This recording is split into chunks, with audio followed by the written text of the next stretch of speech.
భారతదేశంలో కేంద్ర బడ్జెట్ను ఎవరు పార్లమెంట్లో ప్రవేశపెడతారు? ప్రధాని, రాష్ట్రపతి, ఆర్థిక మంత్రి, లోక్సభ స్పీకర్. ఆర్థిక మంత్రి.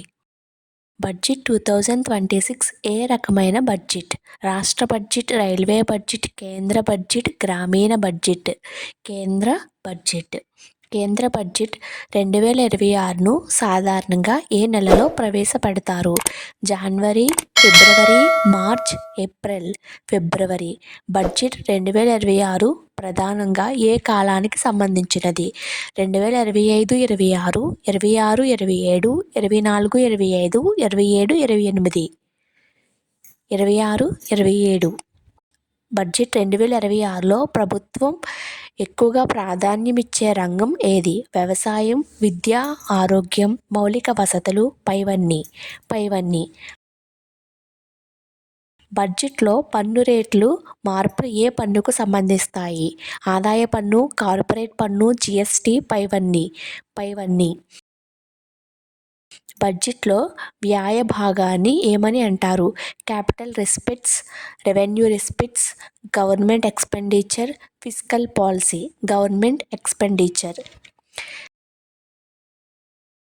ఫిస్కల్ డెఫిసిట్ అంటే ఏమిటి? ఆదాయం ఎక్కువ, వ్యయం తక్కువ, వ్యయం ఎక్కువ, ఆదాయం తక్కువ, ఆదాయం వ్యయం సమానం, పన్నుల పెరుగుదల. వ్యయం ఎక్కువ, ఆదాయం తక్కువ. బడ్జెట్ 2026 యువతకు ఎలా ఉపయోగపడుతుంది? ఉపాధి అవకాశాల ద్వారా, విద్యా కేటాయింపుల ద్వారా, నైపుణ్య అభివృద్ధి ద్వారా, పైవన్నీ.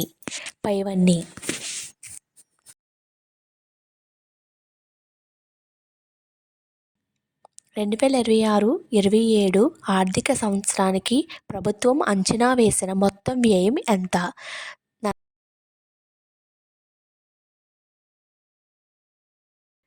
2026-27లో ద్రవ్యలోటును ఫిస్కల్ డెఫిసిట్ జీడీపీలో ఎంత శాతానికి తగ్గించాలని ప్రభుత్వం లక్ష్యంగా పెట్టుకుంది?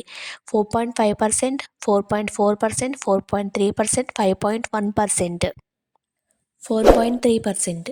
సరళీకృత నిబంధనలతో కూడిన కొత్త ఆదాయపు పన్ను చట్టం ఎప్పటి నుండి అమల్లోకి వస్తుంది? జనవరి 1, 2026, April 1, 2026, July 31, 2026, April 1, 2027. April 1, 2026. Future and options F&O ట్రేడింగ్లో ఫ్యూచర్స్ విక్రయాలపై సెక్యూరిటీస్ ట్రాన్సాక్షన్స్ ట్యాక్స్ STTని ఎంత శాతం పెంచారు? 50%, 100%, 150%, 200%.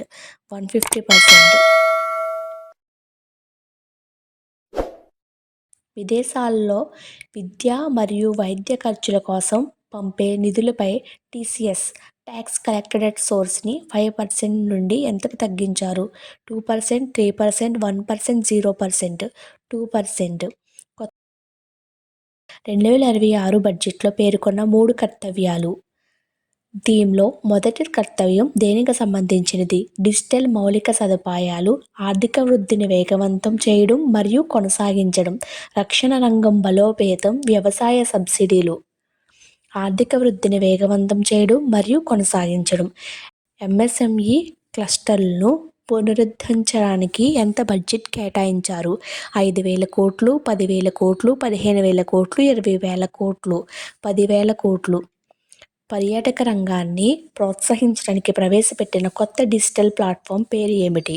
Bharat tourism grid, national destination digital knowledge grid, digital Yatra grid, Swadeshi Darshan 3.0. National destination digital knowledge grid. Budget 2026లో ఫిస్కల్ రెస్పాన్సిబిలిటీ అంటే ఎక్కువ ఖర్చు, బాధ్యతాయుత ఆర్థిక నిర్వహణ, పన్నుల రద్దు, అప్పుల పెంపు. బాధ్యతాయుత ఆర్థిక నిర్వహణ. భారత బడ్జెట్ను ఏ ఆర్టికల్ ప్రకారం ప్రవేశపెడతారు? Article 110, article 112, article 124, article 360. Article 112. బడ్జెట్లో రెవెన్యూ ఎక్స్పెండిచర్ అంటే ఏమిటి? దీర్ఘకాల పెట్టుబడి వ్యయం, రోజువారీ పరిపాలన వ్యయం, ఆస్తుల కొనుగోలు, అప్పుల చెల్లింపు. రోజువారీ పరిపాలన వ్యయం.